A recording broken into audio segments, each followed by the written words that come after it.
नमस्ते दोस्तों, आप सबका एक बार फिर से स्वागत है आपके अपने YouTube चैनल सत्य सनातन में। और आज एक बार फिर से हमारे साथ में है राष्ट्रवादी शेरनी YouTube चैनल चलाती हैं।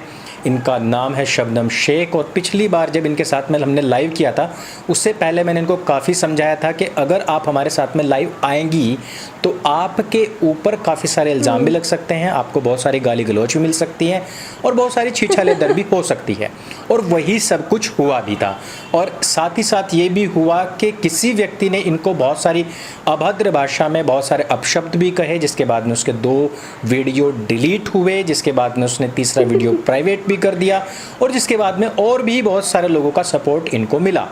लेकिन इनका खून खोला उस समय पर जिस समय पर इनको पता लगा कि मस्जिद के अंदर एक 12 साल की छोटी सी बच्ची के साथ में दुष्कर्म कर लिया है एक मौलवी ने।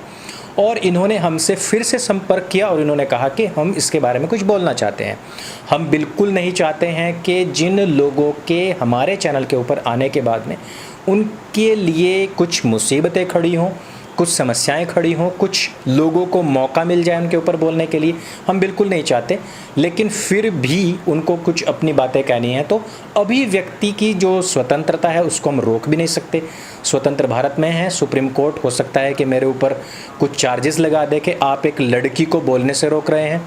तो मैं चाहता हूँ कि सबसे पहले हम इन मोहतरमा से ही पूछ लेते हैं कि भाई, एक मंदिर के अंदर जिस समय पर आसिफ नाम का लड़का जब पहुंचा था, आपको शायद पता ना हो, गाजियाबाद के अंदर एक दासना मंदिर है। यति स्वामी नरसिम्हानंद सरस्वती जी वहाँ के महंत हैं। उस समय पर वो वहाँ पर नहीं थे। आसिफ नाम का लड़का एक मिल गया था वहाँ पर, उसकी पिटाई हुई थी और उस लड़के ने कहा था कि मैं पानी पीने के लिए गया था। लेकिन बाद में खुलासा हुआ था कि वो लड़का जो था वो अंदर मूत्र विसर्जन करने के लिए गया था। और जैसा कि हमने देखा भी है कि पिटाई जिस स्थान विशेष पर हो रही थी उससे यही पता लग रहा था कि वो क्या करने के लिए गया था और लड़के ने जब पिटाई की तो वो किस वजह से की। खैर, उन सभी मामलों को हम छोड़ देते हैं।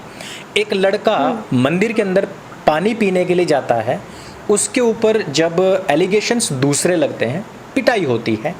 हमने देखा कि उस समय पर BBC, Quint, wire, laundry, NDTV, तमाम सारे जितने भी चैनल्स थे, बड़े से बड़े चैनल्स, बहुत सारे फैक्ट चेकर्स उसका सपोर्ट कर रहे थे और वो कह रहे थे कि वो चोरी करता, जारी करता, मूत्र विसर्जन करता या फिर कुछ भी कर लेता, वो कत्ल भी करता तो भी कोई दिक्कत नहीं थी, लेकिन उसको पीटना नहीं चाहिए था। लेकिन दूसरी तरफ वहीं पर दिल्ली में ही एक और खबर आती है कि भाई एक 12 साल की, मतलब आसिफ से भी तकरीबन 2-3 साल छोटी लड़की है, मस्जिद के अंदर पानी पीने के लिए जाती है। वहाँ पर मौलवी दूसरे ही तरीके से वहाँ पर उसको ट्रीट करता है। वहाँ पर उस लड़की के साथ में वो दुष्कर्म कर लेता है। और अभी तक भी BBC, वायर, क्विंट और लॉन्ड्री, आल्ट फाल्ट साल्ट, बहुत सारे ऐसे न्यूज़ चैनल्स हैं, बहुत सारे फैक्ट चेकर्स हैं, कोई भी अभी तक हमें देखने में नहीं मिला है। आपको क्या लगता है, मतलब ये कोई स्ट्रैटेजी होती है, ऊपर से कोई किताब की लिखी हुई स्ट्रैटेजी है कि भाई इस तरीके से करना होता है? आसिफ का केस होगा तो हंगामा मचाना है, लेकिन जब आसिफा का केस होगा तो फिर आपने आराम से बैठ जाना है, जबकि इलियास मौलवी उसके पीछे बड़ा गुनहगार हो। देखिए, मैं इसके लिए ये बोलना चाहूँगी, पहले तो सभी को नमस्ते, जय हिंद सभी को। देखिए, मैं इस मामले में ये बोलना चाहूँगी, दासना मंदिर के अंदर एक चोर की पिटाई होती है तो सारे विपक्ष एक होकर के महीनों महीनों ट्रेंड चलाते हैं। पहली बात तो कि अरे वो तो पानी पीने गया था, उसको बहुत मारा गया, वो तो एक मासूम बच्चा था, उसके लिए फंड जमा किया गया, वो गरीब है, ठीक है, इस कदर मतलब ये सब दिखाया गया। पर दूसरी जगह यहाँ पर एक लड़की है जिसके साथ गलत कार्य हुआ है, जो हकीकत में पानी लेने गई थी।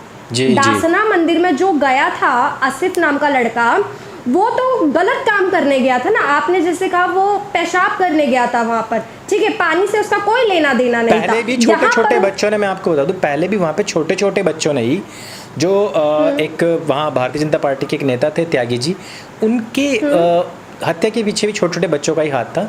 वहाँ पहले जो चोरियाँ हुई हैं, जो पहले वहाँ पे रोड रेज हुई है, उसमें छोटे छोटे बच्चों का हाथ ही रहा है। आसिफ जितनी उम्र के लड़कों का ही हाथ रहा है और उनको इस वजह से भेजा जाता है ताकि उनके ऊपर कोई सजा का प्रावधान भी ना हो सके, सजा ना हो। I know that. हाँ हाँ, तो जैसे मैं कह रही थी, तो यहाँ पर आप देख सकते हो, यहाँ पर आसिफ का मामला है और आसिफ के लिए बड़े बड़े सेलिब्रिटीज लोग लिखते हैं। आपको पता है स्वरा भास्कर सबसे बड़ी सेलिब्रिटी बनी फिरती है, वो सॉरी आसिफ लिखती है, ठीक है। मतलब मंदिर आपको कहीं दिख गया तो आप उनको टारगेट करेंगे, ठीक है। यहाँ पर मॉस्को में मस्जिद के अंदर इतना बड़ा कांड हो गया जो नहीं होना चाहिए था। ये दुष्कर्म है भाई, किसी के साथ भी होगा, ये गलत है, कहीं भी होगा। हमने बांग्लादेशियों के लिए भी आवाज़ उठाई थी, जैसे आपको पता है घुसपैठियों ने किया था अत्याचार उस महिला के ऊपर, हमने आवाज़ उठाया। ऐसा नहीं है कि हम किसी को टारगेट कर रहे हैं, बट मस्जिद में होता है तो सब खामोश क्यों हो जाते हैं लोग। यहाँ तक कि जब मंदिर के अंदर कुछ कांड होता है, कुछ करते हैं कोई, तो यहाँ तक कि लोग अपने आप को सेलिब्रिटीज ये कहते हैं कि मुझे अपने आप पर शर्म आती है कि मैं एक भारतीय हूँ, ये तक कह देते हैं। तो यहाँ पर खामोशी क्यों मतलब बरकरार रखी हुई है? क्या इनको एजेंडा सूट नहीं कर रहा है? क्या इनकी ऑडियंस भाग जाएगी? मुझे समझ में नहीं आता। एक लड़की के साथ इतना घटिया काम हुआ है जो कि माइनर लड़की है, उनके लिए कोई आवाज़ नहीं उठा रहा है, क्यों? क्योंकि यहाँ पर इनका एजेंडा सूट नहीं कर रहा है। यहाँ पर मौलवी है। और पहली बात तो ये है कि ये लोग कहते हैं हम पेपर नहीं दिखाएंगे, पेपर नहीं दिखाएंगे, ये इन्हीं का नतीजा। मैं आपको एग्जाम्पल के तौर पे बताना चाहूँगी, हर वक्त इनके दिमाग में पेपर नहीं दिखाएंगे यही चलता है। ये मौलवी का इन्होंने डिग्री नहीं चेक किया, पेपर नहीं चेक किया, दाढ़ी है, टोपी है, कुर्ता है, पैजामा पहन लिया, अजान दे रहा है तो इनको लगता है मौलवी है। ये पजामा छोटे भाई का पजामा बड़े भाई का कुर्ता, छोटे भाई का पैजामा, सही कहा, वो पहन लेते तो इनको ये लगता है कि अरे ये तो मौलवी है। दो मीठी बातें कर ली, अस्सलाम वालेकुम, ये फलाना ढिमका कर लिया, तो इनको लगता है ये हाँ, इनको लगता है ये मौलाना है। अरे थोड़ा तो भी दिमाग लगाना चाहिए ना। अब इसमें ये भी सुनने में आ रहा है कि सब लोग कह रहे हैं ये बीजेपी आरएसएस की साजिश है। मतलब मुझे ये लगता है सर जी कि इनके पैदा होने में भी ना बीजेपी और आरएसएस की ही साजिश है। बिल्कुल। मुझे कहीं ना कहीं मुझे ऐसा फील होता है कि कहीं अपनी मम्मा से ना पूछ लीजिए कि ये चीज़ है क्या, मैं इनके वजह से तो नहीं आया दुनिया में। हाँ बिल्कुल बिल्कुल बिल्कुल हो सकता है। हर चीज़ में मोदी जी को लाना है, ठीक है। तो मतलब यही कभी ना कभी फील हो जाता है। मैं बोल देती हूँ, ऐसे मैं खुल्लम खुल्ला बात करती हूँ, आपको भी पता है। तो मौलवी पे आवाज़ क्यों नहीं उठाया जा रहा है? राइट विंगर्स ने आवाज़ उठाई कि इस लड़की को न्याय मिलना चाहिए। किसी भी शांति दूत ने आवाज़ नहीं उठाई इस लड़की के लिए। कहाँ मुँह छिपा करके बैठ गए, इसलिए आवाज़ नहीं उठाया जा रहा है क्योंकि मौलवी ने गलत दुष्कर्म किया है उस लड़की के साथ। कल का तुम्हारी घर की महिला के साथ करेंगे वो, तो तब भी ये चुप रहेंगे, बोलेंगे अरे यार मौलवी है, नाम खराब हो जाएगा, इसी कारण। तो एज बीइंग अ गर्ल, जब आप एक लड़की हैं, आप खुद इन सब चीज़ों को अपने आसपास में देखती होंगी, आपको कैसा महसूस होता है कि जब कोई लड़की इस तरीके के साथ, उसके साथ में इस तरीके की चीज़ें होती हैं? जैसे कि हमने देखा था कश्मीर का मुद्दा भी बहुत उठाया गया था आसिफा के केस में। अभी तक भी कोई भी स्पष्ट नहीं हो पाया है चीज़ें। जो लड़का मुजफ्फरनगर में उस टाइम पे एग्ज़ाम दे रहा है और सीसीटीवी फुटेज है उसकी एटीएम से पैसे निकालने की, उसको भी उसमें घसीट लिया गया था। बहुत सारी पत्रकारा थी जिन्होंने लाखों रुपए हड़प कर लिए, और जो बकरवाल गुज्जर जो उस छोटी बच्ची के जो पिताजी थे उनको एक पैसा तक नहीं दिया। तो मतलब मुसलमान खतरे में ऐसा करके, तो उसके पीछे एक पत्रकारा थी जिसने कि बहुत सारा फंड रेज किया था। उस पत्रकारा का मैं नाम नहीं बताऊंगा, लेकिन उसने बहुत सारे पैसे इकट्ठे किए और अब वो वहाँ पे है भी नहीं, वो भाग चुकी है, कहीं आपको उसकी कोई प्रेजेंस नहीं दिखाई देगी। तो मुसलमान खतरे में है बोल के इतना सारा पैसा इकट्ठा करना और भाग जाना। उधर दूसरी तरफ जो कठुआ केस की बात कर रहा हूँ मैं, वहाँ उस बच्ची के परिवार तक एक पैसा उन लोगों ने नहीं पहुँचाया। ये जो सारी चीज़ें हैं, एज बीइंग अ गर्ल, आपको कैसा महसूस होता है जब एक लड़की होने के नाम पे इतना बड़ा छलावा होता है? देखिए, एक लड़की के साथ जब दुष्कर्म होता है, वो एक महिला ही महसूस कर सकती है कि उसके साथ वो कैसे हुआ है, ठीक है। सेकंड चीज़, जिसके साथ ये हुआ है, उनके माँ बाप को पैसे मिलने चाहिए थे, जो पैसे लेकर भाग गई है वो भी एक महिला है। तो आप समझ सकते हो ये लोग सिर्फ धंधा कर रहे हैं, मतलब सिर्फ बिजनेस कर रहे हैं। जी बिल्कुल, ये लोग सिर्फ बिजनेस कर रहे हैं, इनको कुछ लेना देना नहीं है क्या हो रहा है क्या नहीं हो रहा है। सिर्फ इनको बीजेपी आरएसएस को टारगेट करना है। मुझे शायद ये लगता है कि उस टाइम भी बीजेपी आरएसएस का ही नाम लिया होगा इन लोगों ने। क्योंकि देखो मंदिर में ये चीज़ें हुई नहीं थी, मुझे जहाँ तक कि पता है स्पष्ट अभी तक हुआ नहीं है, ठीक है। वहीं आसपास में उस लड़की के साथ, आसिफा नाम था उसका, उसी के साथ ये घटना हुई है, आसपास में ही हुआ है, उसके साथ भी गलत हुआ है, जो कि बहुत ही गलत है, नहीं होना चाहिए, किसी भी लड़की के साथ नहीं होना चाहिए। हम सभी के लिए आवाज उठाते हैं, चाहे बॉर्डर के उस पार की महिला हो, चाहे हमारे देश की महिला हो, कौन से भी जाति धर्म से बिलोंग करती हो, हम सभी के लिए आवाज उठाते हैं। तो मतलब यहाँ पर ये देख करके आवाज़ उठाते हैं, बड़ा अफसोस होता है सच में। ये हमारे देश की राजनीति बोलूँ या ये एजेंडा बोलूँ या क्या बोलूँ, मुझे समझ में नहीं आता है कि अगर इनकी कहीं फेवरेट सरकार है किसी राज्य में तो ये लोग आवाज़ नहीं उठाते, चुप्पी साधे बैठते। अगर इनकी फेवरेट गवर्नमेंट नहीं है उस जगह पर किसी राज्य में तो ये लोग बहुत ही तेज़ आवाज़ उठाते हैं। आप लोग देख लो, अभी यूपी में चुनाव है, अब देखना आप धीरे धीरे सारी चीजें आपको यूपी की ही नजर आएगी। अब देखना यूपी गवर्नमेंट को कैसे ये लोग टारगेट करेंगे, योगी जी को ये लोग टारगेट करेंगे। वहां कुछ भी होगा, आप हाथरस कांड को ही देख लो, हम उसको जस्टिफाई नहीं करते हैं, उनके साथ भी बहुत गलत हुआ, हम मानते, बट जिस तरीके से उनके घर गए, सब विपक्षी घर जाकर मिल रहे थे। अब अलका लांबा को भी देख सकते हो, शायद उनका नाम अलका ही है ना, मुझे जहाँ था, हाँ अलका, वो आसिफ को मिलने जाती है। उसको मैं देखी थी कि जब पहले दिन मैंने उसका इंटरव्यू देखा था उस लड़के को, तो उसको कुछ भी नहीं लगा था, ना सर पे पट्टी था ना कुछ। दूसरे दिन ये अलका मिलने जाती है उनसे, सर पे पट्टी बांध लेते हैं। मैंने वो वीडियो देखा था, हाँ। इतना भी नहीं मारा था आसिफ को, ठीक है, मैंने देखा एक दो झापड़ मारा था, सिर पे नहीं मारा था, उसके स्थान विशेष पे ही हमला किया गया था, क्योंकि वो वहां पे मूत्र विसर्जन कर रहा था। सिर पे कोई चोट थी ही नहीं। जिस टाइम पे वहां अलका लांबा पहुंची, उसने पहले अपनी जो मेकअप टीम थी वो साथ लेके आई थी। उसने कहा कि इसको अच्छे से पट्टियां वट्टियां करो। पट्टियां वट्टियां करने के बाद में उसको अपने साथ बिठाया था। उसके सिर पे कहीं से लेके कहीं तक कोई चोट ही नहीं थी। और फिर 2 दिन के बाद का जो इंटरव्यू आया है उसमें भी सिर के ऊपर कोई चोट नहीं थी। और मैं दूसरी बात बता दूं कि जिस तरीके से उसको एक जालीदार टोपी नुमा पट्टियां पहनाई गई थी, उस हिसाब को देखते हुए जो पट्टियां लगी थी उस हिसाब से ये होना चाहिए था कि सिर में कोई चोट होती है, उस पर पट्टी रखी जाती है तो बाल वहाँ से काटे जाते हैं। बाल काटने के बाद में वहाँ पे फिर दवाई लगा के फिर वहाँ रुई लगाई तो कॉटन लगाया था, फिर उसके बाद में पट्टी बनती है। लेकिन जब 2-3 दिन के बाद में उसका इंटरव्यू हुआ दोबारा, सिर पे पट्टियां नहीं थी और ना ही सिर पे से कहीं से भी बाल उसके कटे हुए थे, कोई भी मतलब एक छोटी सी जगह से जहाँ कहीं से भी उसके कोई बाल कटे हुए नहीं थे। तो ये तो एक नौटंकी है, ड्रामा है। हमने देख लिया ऑलरेडी फिलिस्तीनियों को, या किस तरीके से फिलिस्तीनी खुद अपने बच्चों के ऊपर मेकअप से दिखाने की कोशिश कर रहे हैं कि हमारे लोगों को इस बुरी तरीके से मारा गया है। उसको एक तरीके से फिल्मांकन उसका पूरा का पूरा किया गया और बताया जाता है। मैंने पहले ही बताया आपको कि जिस प्रकार से कठुआ में भी मुसलमान खतरे में बोल करके बहुत सारी फंड रेजिंग हुई है। इसी तरीके से गाजापट्टी में बैठा हुआ हमास आतंकवादी संगठन भी इस तरीके की ही फंड रेजिंग करता है। भारतवर्ष में भी लगातार इसी नाम पे ही फंड रेज होते हैं और फिर कोई भी शैला रशीद आकर के उसको डकार के भाग जाती है। जिस तरीके से 2002 के गुजरात के दंगों के बाद में भी इसी तरीके से कुछ रिपोर्टर्स थे जिन्होंने की बहुत सारा पैसा इकट्ठा किया था और आज उनके करोड़ों रुपए की एफडी चल रही है, उनके करोड़ों रुपए के बंगले हैं, उनके यॉट्स हैं, बहुत अय्याशी वो लोग कर रहे हैं।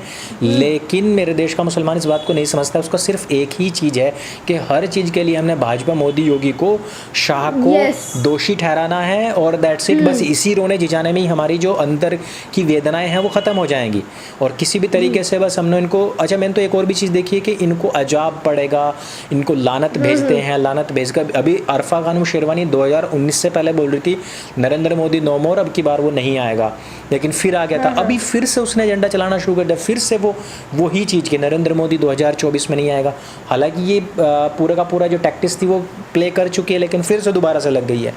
जो योगी जी के विषय में आपने बात बताई, बहुत सारे रूमर्स फैले, बहुत सारी अफवाहें फैलाई गई हैं और सबसे जल्दी 5 करोड़ लोगों को टीकाकरण करने का कार्य, करोड़ों लोगों का जो चेकिंग करने का कार्य, गांव दर गांव टीकाकरण का कार्य, जो बिना एप्लीकेशन के, बिना किसी के नेट के ही लोग उनके डायरेक्ट पहुंच रहे हैं। वहीं के वहीं रजिस्ट्रेशन की सुविधा है। मैंने हर गांव की मैं रिपोर्ट देख रहा हूँ, योगी जी तो खुद निकल के सभी को मिल रहे हैं। मैंने ये भी देखा है। अभी इतने बड़े स्टेट के सीएम है, वो खुद अपने मतलब इस कोरोना काल में बाहर निकल करके गरीबों को देख रहे हैं, गाँव में पहुंच रहे हैं, बांटा जा रहा है। हाँ बिल्कुल, गाँव में, शहर में भी नहीं, गाँव पहुंच रहे हैं। लेकिन अभी राजस्थान के अंदर तकरीबन 11:30 11 लाख वैक्सीन को खत्म कर दिया, खत्म कर दिया गया, जमीन में गाड़ दिया गया, उसके ऊपर अभी तक कोई भी नहीं बोल रहा है। मैं वही कह रहा हूँ कि हमारे मीडिया को ये एजेंडाज ऐसे हैं जो सूट नहीं करते हैं। अच्छा, मुझे छोटी सी एक बात बीच में याद आई है कि जिसने आपके ऊपर बहुत सारी टीका टिप्पणी की और वीडियोस बनाए थे, उस यूट्यूब चैनल का ना मैं नाम लेना चाहता हूँ और ना ही मैं यहाँ पे उसका कोई स्क्रीनशॉट डालना चाहता हूँ, लेकिन उसने कहा कि उसको आपको वेशभूषा के ऊपर काफ़ी ऐतराज़ था।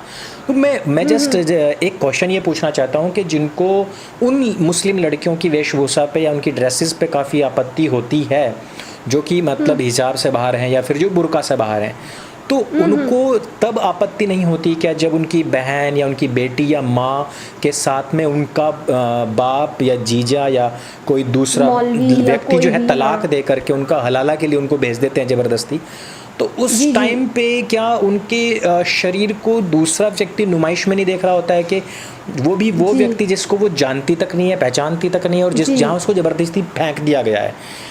जहाँ तक मुझे पता है कि मुस्लिम महिलाओं को तलाक का कोई अधिकार नहीं होता है, भले ही उसका पति कितनी भी गलतियां क्यों ना कर चुका हो, कितनी भी गलती क्यों ना कर चुका हो।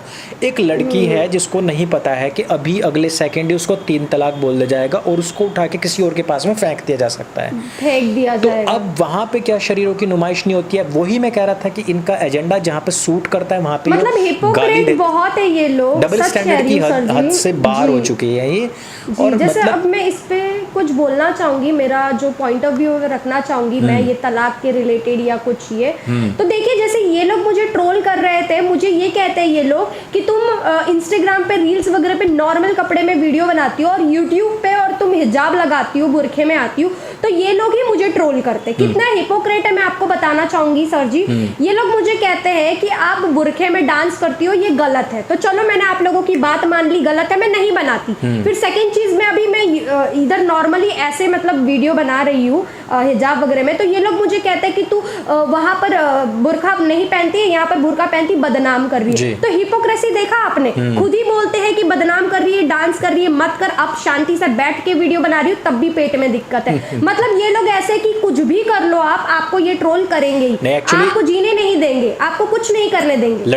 लड़की है इसलिए, लड़की हूँ ना इसलिए। हाँ, अगर मुल्ला मौलवी होती तो शायद कुछ भी कर देती, तो तब भी मेरे खिलाफ कुछ आवाज नहीं उठाया जाता। नहीं भाई, मैं बताया ना कि 12 साल की लड़की को भी यदि आप दबोच लेते हैं मस्जिद के अंदर भी, तब भी आपके खिलाफ कोई ना कुछ बोलता। वही ना, अरे ये गलती मौलवीज की नहीं है, ये मतलब दिल्ली में हुआ ना, केजरीवाल की है। एक्चुअली मैं बताना चाहूंगी, ये लोग अजान पढ़ने के लिए 18-18 हजार 19-19 हजार रुपया सैलरी देते हैं मौलवीज को। आप ही सोचो, जो टीचर्स है बेचारी, वो इतनी मेहनत करती है, स्कूल की टीचर्स है जो प्राइवेट स्कूल में पढ़ाने के लिए करती है, उनके सैलरीज 20-25 हजार होते हैं, राइट। वो इतना मेहनत करती है, तब जाके पता नहीं कितने डिग्रीज हासिल करके तब उनको स्कूल में जॉब मिलता है। ये मतलब मदरसे में पढ़ाई करके, इस्लाम का ज्ञान लेकर के ये लोग मस्जिद में 18-18 19-19 हजार सैलरी लेते हैं। आप सोचो, फर्क देख रहे हो? अगर आप किसी अन्य लोगों को दो तो समझ में आएगा। आप देखो, इस्लामिक स्टडी करवा रहे हो, वो तो सिर्फ इस्लाम के रिलेटेड ही है, जो आपके धर्म का रिलेटेड है वही तक वो काम आएगा। देश दुनिया के लिए काम आने वाला है क्या वो इल्म? मुझे ये बता दो। नहीं, देश दुनिया तो उस टाइम की उस बुक से भी 1400 साढ़े 1400 साल आगे बढ़ चुकी है। तो अगर इस समय की तालीम दी जाएगी, टेक्नोलॉजी आ रही है, साइंस है, बहुत आगे बढ़ रही है, योग्य है, हमको आगे बढ़ना चाहिए, ना कि पुरानी चीजें माइंड में लेके चलना चाहिए। अगर आप किसी मौलवी को 19-18 हजार रुपया सैलरी दोगे तो वो क्या पढ़ाई लिखाई करेगा? वो तो बोलेगा भैया हमको सिर्फ 5 वक्त की अजान पढ़ने पर 18-18 19-19 हजार सैलरी मिल रही है, 15-14 हजार, तो हमको क्या जरूरत है मेहनत करने की? प्लस 12 साल की बच्ची के साथ आप कुछ भी कर लो, आपको फुल सपोर्ट मिल रहा है, लोग आपके खिलाफ नहीं बोल रहे हैं, इतना बैकअप मिल रहा है, तो और क्या चाहिए? हाँ, वही ये काफी दुखद घटना है। मतलब अफसोस होता है, कल का हम भी मुस्लिम बहनें हैं, माँ बहनें, हमारी भी माँ बहनें, मैं भी एक मुसलमान लड़की हूँ, कल का हमारे साथ अल्लाह ना करे ऐसा कुछ हो जाए तो हमारे लिए भी कोई आवाज नहीं उठाएगा, बिकॉज ऑफ जस्ट कि हाँ जिसने किया है वो मुसलमान है, वो कोई मौलवी है या कोई अदर कुछ भी है, इसलिए हम नहीं बोलेंगे क्योंकि नाम खराब होएगा। अरे भैया, ऊपर वाले को मर के मुंह दिखाना है,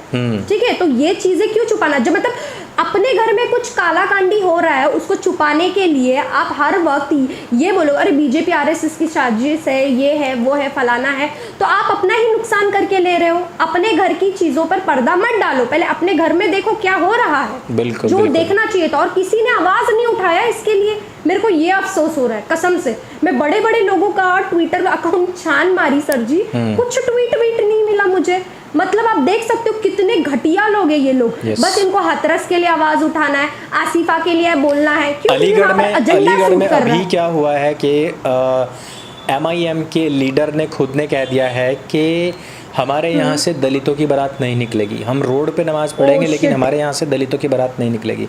लेकिन अभी तक भी ओवैसी हो या फिर चंद्रशेखर रावण हो, इन लोगों की हिपोक्रेसी, डबल स्टैंडर्ड की मतलब हाइप्स इतनी हैं कि अभी तक भी वो वहाँ पे ना बोले हैं और ना अभी तक वहाँ पे भी गए हैं। गुजरात में एक लड़के ने जो सवर्ण थे उनकी लड़कियों को छेड़ दिया था, उन्होंने उसका बदला लिया और उसको पीट दिया। पीटने के बाद उसकी मौत हो गई थी। तो उसके बाद में ये न्यूज़ चलाई गई थी कि राजपूतों ने दलित के लड़के को इसलिए पीट दिया क्योंकि वो घोड़ी पे चलता था। ये किसने नहीं बताया कि वो उनकी लड़कियों को किस तरीके से परेशान करता था। और परेशान करता था। ये बहुत सारी ऐसी खबरें हैं जिनके ऊपर हम बात कर सकते हैं और भी बहुत सारी ऐसी चीज़ें हैं। लेकिन मुझे मेन यही था कि आपके ऊपर जो भी एलिगेशंस लगे हैं या बहुत सारी अभद्र टीका टिप्पणी हुई है उनके बारे में एक बार बात हो, डबल स्टैंडर्ड्स के बारे में बात हो, मस्जिद में ये जो कुछ भी दुष्कर्म हुआ इसके बारे में बात हो। तो आपने अपनी बातें कही हैं, अच्छा लगा हमें भी। और as being a Muslim girl आपने आपकी जो फीलिंग्स हैं वो आपने सामने रखी और बहुत ही स्पष्ट वादिता के साथ में सामने रखी हैं। बहुत सारी हमारी ऐसी मुस्लिम बहनें हैं जो हमें देखती हैं, आपको भी शायद काफ़ी सपोर्ट वो करती होंगी, तो उनको भी बहुत करती हैं। उनको भी ये जानने में मिलेगा कि हैं ऐसे लोग जो खुल करके बोल सकते हैं और बोलने वाले लोग हैं। तो उन सबको भी मैं यही कहूँगा कि आप लोगों ने अपना स्टैंड लेना चाहिए। नहीं तो ये जो देखिए, चाहे वो किसी भी मजहब में हो, जो पुरानी सोच है लड़कियों को लेकर के वो बदल रही है। आज हमने देखा है कि पहले जो ईसाई लोग महिलाओं के अंदर ये नहीं मानते थे कि इनमें जीवन भी है, बहुत बुरी तरीके से उनको मतलब एक तरीके से गुलाम बना के रखा जाता था। आज उनकी विचारधारा बदली है और उन्होंने भी बहुत सारी स्वतंत्रताएं दी हैं।